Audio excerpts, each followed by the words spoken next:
Alors, comment il faut s'entraîner quand on est un ancien obèse ou une personne qui a été en surpoids, en fort surpoids et qui maintenant veut faire éventuellement une prise de masse, mais vraiment sèche? Donc, je t'explique ça tout de suite. Let's go! Salut tout le monde! Ici Soninho! J'espère que tu vas bien, j'espère que tu as la forme. Et aujourd'hui, on va parler de l'entraînement en tant qu'ancien obèse. J'espère que tu es prêt, j'espère que tu es prête. Vamos! Need to put up my pants, put my shirt down. I made what they make in 3 months for a first now. I can take the back end from the shoe, put some braid on your head, get you motherfucking murk now. Got them worse, man, would like to blow up my phone, leave me alone, get you dead, I'm at work now. Got the streets out of young and that's stoner, the one got your baby daddy popping first. Déjà, je te dis respect. Si vraiment tu as fait une transformation physique, tu passes par ma vidéo, je te dis énorme respect à toi. On est ensemble, on sait ce qu'on a encouru pour perdre toute la graisse qui était là, qu'on a accumulé pendant des années, les efforts qu'on a fait, les recherches qu'on a fait, le chemin qu'on a parcouru, même si le chemin il n'est jamais terminé, le chemin il est toujours infini.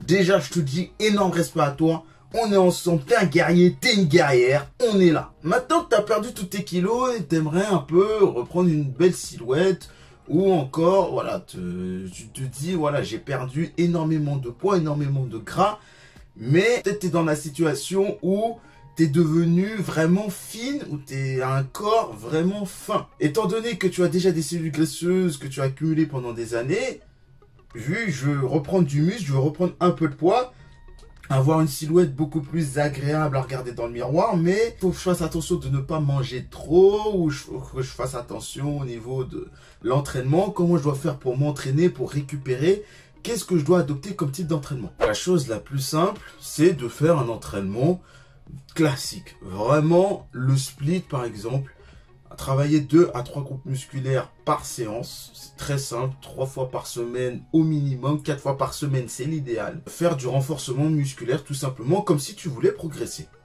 Voilà, la réponse est très simple.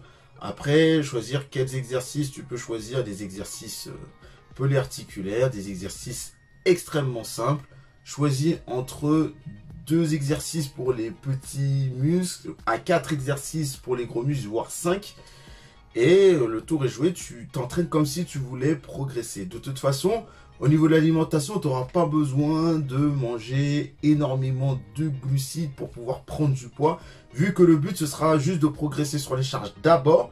Et si tu sens que tu stagnes sur un des exercices, eh ben, tu manges un tout petit peu plus de glucides et là, tu progresses sur tes charges. Le mieux, c'est bien sûr d'adapter les exercices en fonction de sa morphologie. Bien sûr, la meilleure façon de faire, c'est de tester les exercices à chaque fois, si cet exercice te fait du bien ou pas. Si quand tu es dans cette position, sur un exercice, ça te fait mal ou pas, que ce soit pour l'épaule, que ce soit pour les pecs, etc. Par exemple, pour le développé incliné, voilà, le développé incliné, je peux pas le faire parce que une fois que je monte en charge, j'ai mal à l'épaule.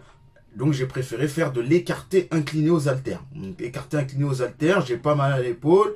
Voilà, ça me permet de travailler dans un angle différent pour solliciter un peu plus la partie haute des pectoraux.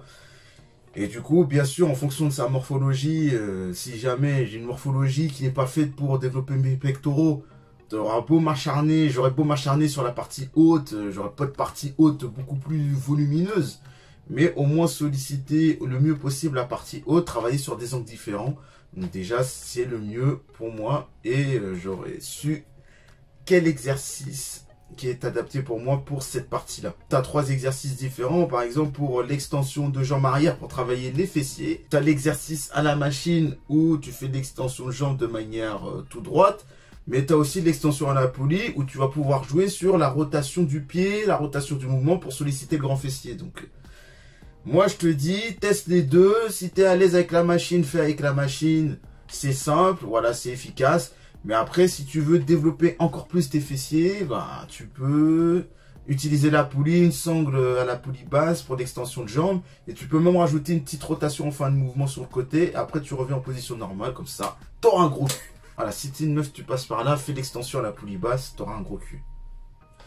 Lâche le pouce bleu et abonne-toi à la chaîne YouTube. Mais bon, je suis coach, hein, c'est normal. Hein, je te conseille des exercices, des meilleurs exercices en fonction de tes objectifs. Mais bon, lâche le pouce bleu. Et abonne-toi à la chaîne YouTube, Abonne-toi à mon Insta, c'est Soninho-7 et à mon TikTok, c'est Soninho7.0. Je te dis à la prochaine pour une nouvelle vidéo. C'était Soninho pour une nouvelle vidéo. Merci et ciao, bye bye.